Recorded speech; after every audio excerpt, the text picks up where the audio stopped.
Hello students, आज हम economics 11th class की स्टार्ट करने जा रहे हैं। क्लास 11th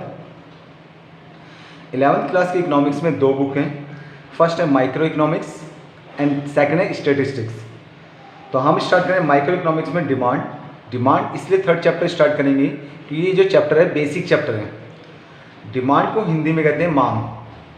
हम अक्सर डेली लाइफ में अपनी मांग शब्द का इस्तेमाल करते हैं, कहते हैं वो पानी मांग रहा है, पेन मांग रहा है, किताब मांग रहा है, ये सब हम बोलते हैं। डिमांड कर रहा है, रिमोट डिमांड कर रहा है, पैसे की डिमांड कर रहा है। लेकिन इकोनॉमिक्स में डिमांड नहीं होता है। इकोनॉमिक्स में जब तक किसी चीज़ को खरीदा ना जाए तब तक वो डिमांड नहीं कहलाती है, जब तक डिमांड नहीं कहलाती है। मान लीजिए, देखो, अगर मैं यहाँ डेफिनेशन लिखूँ, डिमांड क्या होती है? Demand is the quantity. Demand is the quantity of any commodity which is purchased at a given price and at given period of time,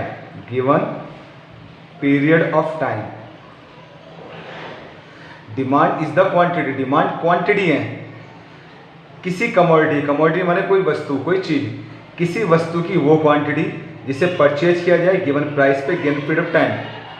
economics में डिमांड जब भी कहते हैं जब किसी चीज़ को खरीदा जाता है। मान लो आज मैं 10 पेन लेकर आता हूँ तो डिमांड क्या कहलाती है? 10 पेन। तो जो क्वांटिटी, अगर मैं 20 क्वांटिटी खरीदता हूँ पेन की तो 20 इज द डिमांड।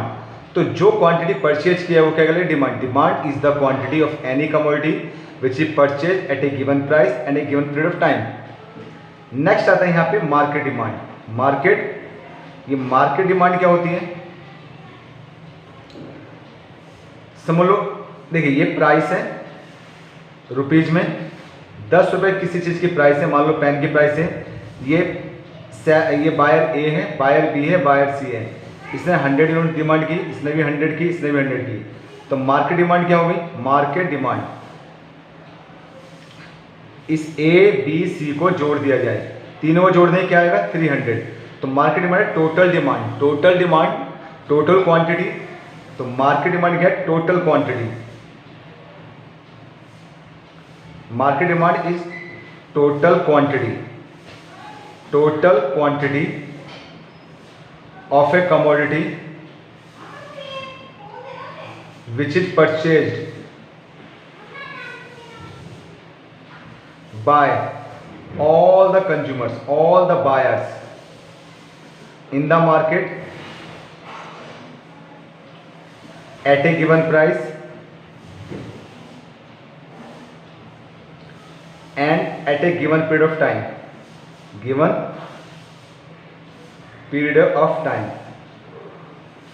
तो मार्केट डिमांड मैंने क्या बोला? देखो, मान लो 10 रुपये प्राइस है, एक नाम का कंज्यूमर 100 खरीदता है, बी 100 खरीदता है, सी भी 100 खरीदता है। मार्केट टोटल हमारे तीन ही कंज्यूमर है, तो तीनों की ए बी सी टोटल कर दो, तो तीनों की टोटल क्वांटिटी जो बैठती है मार्केट डिमांड कहलाएगी। Market demand is the total quantity. क्या है ये? Total quantity of a commodity which is purchased by all the buyers. Total quantity जिसे खरीदा जाता है सारे बायर्स द्वारा in the market at a given price and a given period of time. कोई ना कोई प्राइस पे खरीदा जाएगा, कोई ना कोई परसेंट में खरीदा जाएगा, तो मार्केट डिमांड कहलाएगा। नेक्स्ट है यहाँ पर डिटरमिनेंट्स ऑफ डिमांड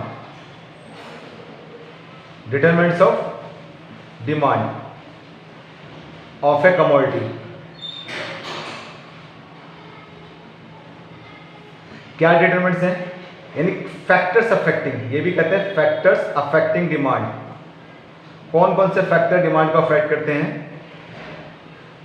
पहले एक बार दोबारा बताता हूँ, डिमांड क्या है? डिमांड वो क्वांटिटी है किसी भी चीज़ की जिसे परचेज किया जाता है गिवन प्राइस पर, कोई ना कोई प्राइस होगी, और गिवन पीरियड ऑफ टाइम, एक पर्टिकुलर टाइम पर परचेज किया वो डिमांड कहलाएगी। अगर मैं 10 पेन खरीदता हूँ 10 डिमांड कहलाएगी, 20 खरीदता हूँ 20 क्वांटिटी जो डिमांड कहलाएगी। मार्केट डिमांड क्या है? Total quantity. देखो, टोटल क्वांटिटी किसी कमोडिटी की जिसे परचेज किया all the buyers in the market at a given price and a given period of time. अब अगला आता है यहाँ पे डिटरमिनेंट्स ऑफ डिमांड या फैक्टर्स अफेक्टिंग डिमांड। डिमांड किन चीज़ों पर अफेक्ट करती है? पहला है प्राइस ऑफ कमोडिटी। यानी अगर हम बाजार जाते हैं तो किसी की डिमांड करते हैं, डिमांड हम ज़्यादा खरीदते हैं, कब खरीदते हैं, कैसे पता लगता है? पहला प्राइस। अगर मार्केट में, ये जनरल टॉपिक है, हम डेली लाइफ में देखते हैं, अगर मार्केट में हम जाते हैं किसी चीज़ की प्राइस सबसे पहले देखते हैं खरीदते समय, तो अगर प्राइस कम होती है, प्राइस अगर कम होती है, प्राइस कम हो जाए तो डिमांड कैसी हुई? बढ़ जाएगी। प्राइस बढ़ जाती है, डिमांड कैसी हुई? कम हो जाएगी। अगर कोई चीज़ खरीदने जा रहे हैं, उसकी प्राइस कम हो गई, डिमांड बढ़ जाएगी। प्राइस ज़्यादा है, डिमांड कम होगी। तो price is the main factor which affect the demand. There is inverse relation. कैसा रिलेशन है? Inverse relation between price and demand. If the price decrease, demand will increase, price increase, demand will decrease. Second है income of consumer. Income of consumer, हमारी income भी depend करती है, हमारी income भी affect करती है डिमांड को। अगर इनकम किसी व्यक्ति की बढ़ जाए, income consumer increases, demand will increase, और income consumer decrease, demand will decrease. Third है taste and preferences. Taste and preferences, preferences माने पसंद, टेस्ट। अगर किसी व्यक्ति को किसी चीज़ का टेस्ट लग चुका है, उस पर ये उसका यूज करना आदत हो चुकी है, if any consumer has become habitual for using any commodity, then its demand will be higher. अगर किसी चीज़ का हैबिचुअल हो चुकी है, हैबिट पड़ चुकी है, जैसे शराब, सिगरेट, तंबाकू, इनकी प्राइस अधिक होती है तब भी डिमांड ज़्यादा होती है। और अगर हम अगर मैं कहूँ मैं नमक कौन सा आता है घर में, सब कहेंगे टाटा नमक आता है। मार्केट में और भी नमक है, डांडी नमक है, पतंजलि नमक है, जो टाटा नमक से कम रेट पर आते हैं, लेकिन लोग उनकी डिमांड नहीं करते। क्यों? क्योंकि टाटा नमक की हमें आदत पड़ गई। टाटा नमक देश का नमक। तो अगर कंज्यूमर किसी प्रोडक्ट का टेस्ट है या इसके प्रेफरेंस देता है, पसंद रखता है, उसकी डिमांड ज़्यादा होगी, even at the higher prices. Next बात करते हैं हम यहाँ पे fourth, expectation of change in price. Expectation of change in price, price में होने वाला चेंज। मान लो कोई चीज़ 10 रुपये की है, आने वाले टाइम में वो हमें पता है 15 रुपये की हो जाएगी, 10 वाली चीज़ 15 में हो जाएगी। If any consumer has an expectation of rise in price, किसी कंज्यूमर को प्राइस के बढ़ने की उम्मीद है, तो अभी क्या करें? ज़्यादा खरीदेगा। अगले हफ्ते से मान लो यही पीस 10 वाला पीस 15 बिकेगा, तो अगले हफ्ते से क्या करें? अभी हम ज़्यादा खरीदेंगे। तो consumer will buy more quantity, consumer ज़्यादा क्वांटिटी खरीदेगा एट द सेम प्राइस। अगर कीमत बढ़ने की एक्सपेक्टेशन है, बढ़ने वाली है, तो कंज्यूमर प्रेजेंट टाइम में प्रेजेंट प्राइस पे ज़्यादा डिमांड करेगा। और यही पीस अगर 6 रुपये का होने के चांसेस है, 10 में अभी मिल रहा है, 6 का अगले हफ्ते से मिलेगा, तो अभी डिमांड कम कर दें, फ्यूचर में इंतजार करेंगे। तो अगर उसकी एक्सपेक्टेशन कम होने की है तो डिमांड लेस करेगा। नेक्स्ट यहाँ पे price of related goods. Price of related goods,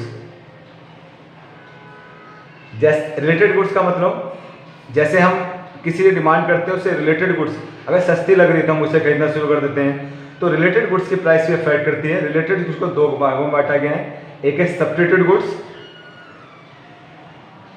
एक है कॉम्प्लीमेंट्री गुड्स। कौन सा? सब्स्टिट्यूट और कॉम्प्लीमेंट्री गुड्स। सब्स्टिट्यूट गुड्स क्या होता है? जैसे पेप्सी और कोक, ये चाय और कॉफी बोल सकते हो। सब्स्टिट्यूट गुड्स वो गुड्स हैं जिन्हें एक दूसरे स्थान पर यूज कर सकते हैं। The goods which can be used in place of one another, ऐसे गुड्स जिन्हें एक दूसरे स्थान पर यूज कर सकते हैं, सब्स्टिट्यूट गुड्स कहलाएगी। मान लो जैसे टी और कॉफी, चाय की जगह कॉफी ले लें। कोक पेप्सी सब्स्टिट्यूट है। अगर कोक की प्राइस बढ़ती है, प्राइस बढ़ी कोक की, demand for Pepsi will increase. Coke की प्राइस कम होती है, डिमांड पेप्सी कम हो जाएगी। कॉम्प्लीमेंट्री गुड्स क्या है? जैसे पेट्रोल और car. Complementary goods are those goods, complementary goods वो गुड्स हैं which are used jointly to satisfy want. ऐसी वस्तुएं जिन्हें एक साथ यूज किया जाता है, एक के बिना दूसरी अधूरी है। कार पेट्रोल बिना अधूरी है। सपोज पेट्रोल की प्राइस बढ़ गई तो कार की डिमांड कम हो जाएगी। If the price of complementary goods increases, demand for goods decreases. Next यहाँ पे आता है फैशन। फैशन भी डिमांड को अफेक्ट करता है। अगर कोई चीज़ फैशन में चल रही है, if any commodity is in trend of fashion, कोई चीज़ फैशन में है, its demand will be higher. If it has become out of fashion, out of fashion में डिमांड विल बी लेस। तो हमने 6 देखे। सबसे price of the commodity, negative relation, income बढ़ेगी, इनकम बढ़ेगी तो डिमांड बढ़ेगी। टेस्ट अगर है तो डिमांड ज़्यादा होगी। Expectation of change in price, related with fashion. अगला टॉपिक आता है determinants. Of determinants of market demand. अच्छा, मार्केट डिमांड, पूरे मार्केट डिमांड किस पे इफेक्ट करती है? कौन कौन से फैक्टर है पूरे मार्केट के लिए? पहला climate and weather, climate and weather, मौसम और जलवायु। क्लाइमेट भी अफेक्ट करता है। Climate and weather also affect market demand of the commodity, पूरे मार्केट डिमांड को अफेक्ट करेगा, एक व्यक्ति नहीं करेगा। जैसे इन समर सीजन, गर्मियों में the demand for AC, cooler, fan, ice cream will be higher. In winter season demand for woollen cloth will be higher. सर्दियों में ऊनी कपड़े में मांग ज़्यादा होती है, गर्मियों में एसी, कूलर, पंखे की, आइसक्रीम की ज़्यादा मांग होती है। तो डिमांड क्लाइमेट वेदर पर भी डिपेंड करती है। दूसरा size of population, size of population, population का साइज। अगर मोर पॉपुलेशन मोर डिमांड, जिस देश में ज़्यादा पॉपुलेशन होगी higher population will have higher demand, lower population will have lower demand. घर में जितने लोग होते हैं मेंबर, उस हिसाब से चीज़ आती है, कम है तो कम आएगी डिमांड, ज़्यादा है तो ज़्यादा। तीसरा tax policy, tax policy of government. अगर गवर्नमेंट टैक्सेस बढ़ा दे, मान लो 10% टैक्स लेती, तो 100 रुपीज़ में से 10 टैक्स ले, 90 रुपये बचे, 90 की डिमांड होगी। टैक्स बढ़ा दिए तो अब क्या, 100 में से 20 ले लिए, 80 बचे, तो इनकम कम हो गई, डिमांड भी कम हो जाएगी। If the government increase the tax rate, government tax rate बढ़ा दे, the real income will decrease, real income कम हो जाएगी, actual income, and the demand will decrease. Government taxes कम कर देती है तो हमारी रियल इनकम बढ़ेगी, डिमांड भी बढ़ जाएगी। फिर है distribution of income. Distribution of income माने, मान लो कोई ऐसा देश है जिसमें सबकी इनकम बराबर है, चाहे वो पियोन हो, डॉक्टर हो, इंजीनियर हो, टीचर हो, सबकी इनकम बराबर होगी। वैसे ऐसा होता नहीं है, लेकिन अगर सपोज करो एक ऐसा देश जहाँ पे सबकी इनकम बराबर हो, तो सब बराबर घर खरीदेंगे, सबको कार चाहिए, सबको अच्छे मोबाइल चाहिए, तो डिमांड होगी ज़्यादा। डिमांड कैसी होगी? ज़्यादा।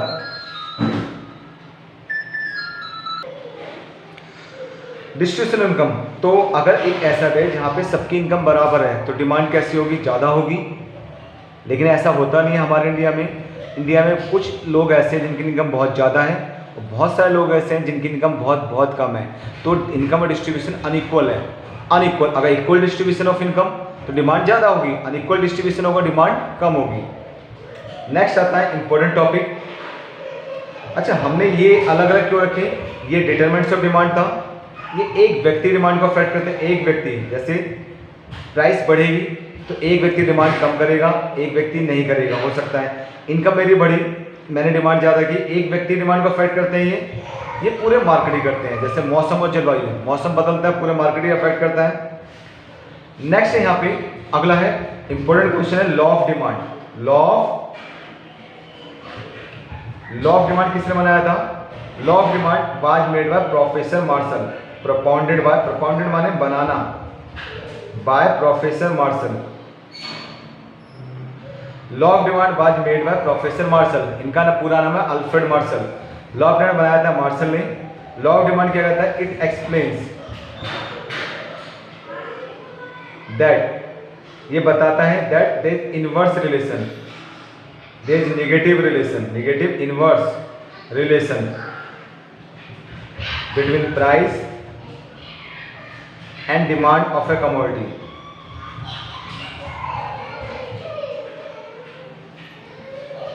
लॉ ऑफ डिमांड मार्शल बनाया था। मार्शल कहता है inverse relation, negative relation price और डिमांड में।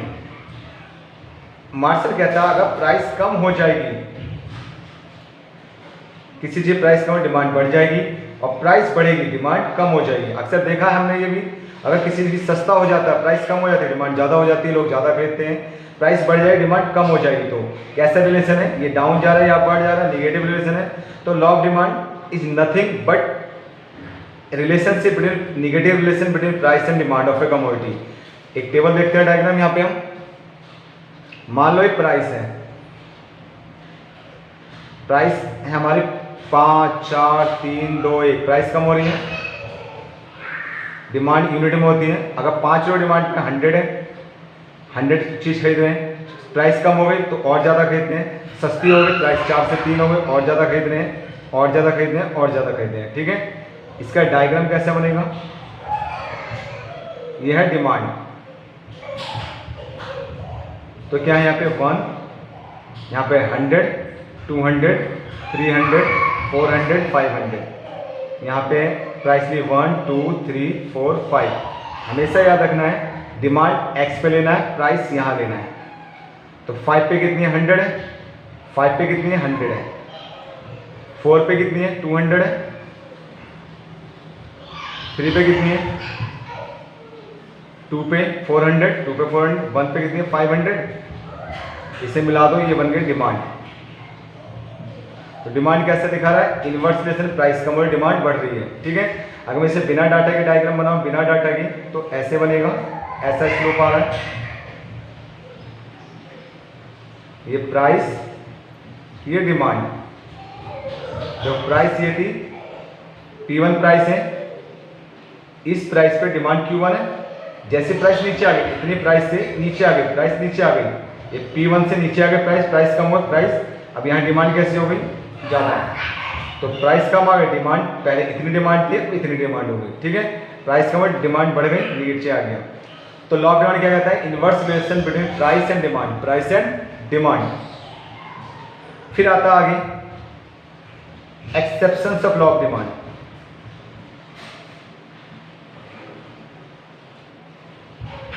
Exceptions of law of demand. Law of demand exception माने किन, ऐसा कब होता है कि लॉ ऑफ डिमांड अप्लाई ना हो। वैसे अक्सर देखा नहीं है, कभी मार्केट में देखा है, प्राइस कम होती है डिमांड बढ़ती है, प्राइस कम हो डिमांड बढ़ेगी।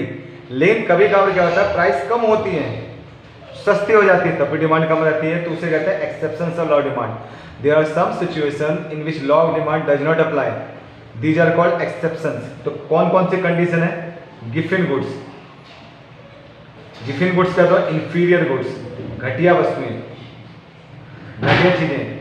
देखा हुआ in case of Giffen goods, Giffen goods में लॉ ऑफ डिमांड अप्लाई नहीं होता है। जैसे सड़े फल सब्जियां, मान लो मार्केट में 60 रुपये टमाटर है, एक टमाटर वाला निकलता है गली में, कहता है 20 रुपये किलो, 20 रुपये किलो, 20 रुपये किलो। 60 वाला टमाटर 20 रुपये बिक रहा है, लेकिन वो बिल्कुल ऐसे खाने लायक नहीं है, किसी ने भी नहीं खरीदा। सस्ता मिल रहा है तब भी नहीं खरीदा, लेकिन मार्केट वाला सस्ता मिल रहा है, डिमांड ज़्यादा होनी चाहिए, ऐसा नहीं हो रहा, तो इसका लॉ ऑफ डिमांड अप्लाई नहीं कर रहा।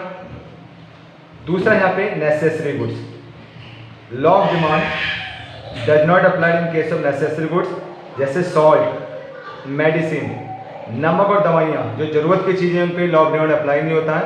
नमक और दवाइयों की प्राइस बढ़ जाए, 20 रुपये वाला नमक 100 रुपये का भी हो जाए तब भी उतनी खरीदेंगे, दवाई के रेट बढ़ जाए घट जाए तब भी उतना ही खरीदेंगे। इसका मतलब इस पर लॉ ऑफ डिमांड अप्लाई नहीं होता है। टेस्ट एंड प्रेफरेंसेस, टेस्ट, अगर कंज्यूमर हैबिट पड़ गई किसी चीज़ की, तो ऐसे में लॉ ऑफ डिमांड अप्लाई नहीं करेगा, क्योंकि उसके प्राइस बढ़ जाने पर भी डिमांड ज़्यादा होगी, जबकि लॉ ऑफ डिमांड कहता है प्राइस बढ़ेगी, डिमांड कम होनी चाहिए। लेकिन ऐसे में शराब, सिगरेट, तंबाकू की प्राइस बढ़ जाती है, डिमांड तब भी उतनी ही रहती है, लॉ ऑफ डिमांड अप्लाई नहीं होता है। फिर यहाँ पे article of distinction, article of distinction का मतलब है ऐसी चीज़ें जो प्रेस्टिजियस हैं, समाज में प्रेस्टीज का, इज्जत का सब्जेक्ट है, जैसे मर्सिडीज कार, BMW, रोलेक्स घड़ी, एप्पल का मोबाइल। तो इनकी डिमांड इसलिए ज़्यादा की जाती है इनकी, क्योंकि प्राइस ज़्यादा होती है प्रेस्टीज के लिए। तो law of demand will not apply, law of demand apply नहीं होगा आर्टिकल डिस्टिंक्शन पे, gold, silver, diamond, Apple mobile etcetera. Next यहाँ पर इसका इमरजेंसी कंडीशन, इमरजेंसी कंडीशन में लॉ ऑफ डिमांड अप्लाई नहीं होगा। इमरजेंसी होता है जैसे वॉर, युद्ध, फ्लड, बाढ़, कर्फ्यू, इनके लॉ ऑफ डिमांड अप्लाई नहीं होगा। जैसे कोरोना का पीरियड चल रहा है, कोरोना पीरियड में देखा होगा स्टार्टिंग में मास्क कितने महंगे हो रहे थे, मास्क काफ़ी महंगे थे, क्योंकि इमरजेंसी थी, लोगों की सप्लाई थी नहीं, इसलिए प्राइस बहुत ज़्यादा थी, है ना। अब क्या है, प्राइस कम हो गए तब भी डिमांड क्या उतनी, उनकी उतनी ही है। तो ऐसे इमरजेंसी कंडीशन में लॉ ऑफ डिमांड अप्लाई नहीं होता। मान लो वॉर हो जाए, युद्ध हो जाए चाइना के साथ, अगर अनाज की कमी पड़ जाएगी तो अनाज महंगा बिकेगा तब भी लोग लेंगे। तो इमरजेंसी कंडीशन कोई प्राइस नहीं देखी जाती, डिमांड तब भी ज़्यादा ही रहती है। इसके डिटेल नोट्स मैं आपको सेंड करूँगा, ये समझाने के लिए की पॉइंट्स अभी इतना ही रखते हैं फर्स्ट क्लास में, ठीक है। थैंक यू स्टूडेंट, अगर कुछ समझ में नहीं आता है तो मुझे बता देना, दोबारा इसमें करा दूँगा।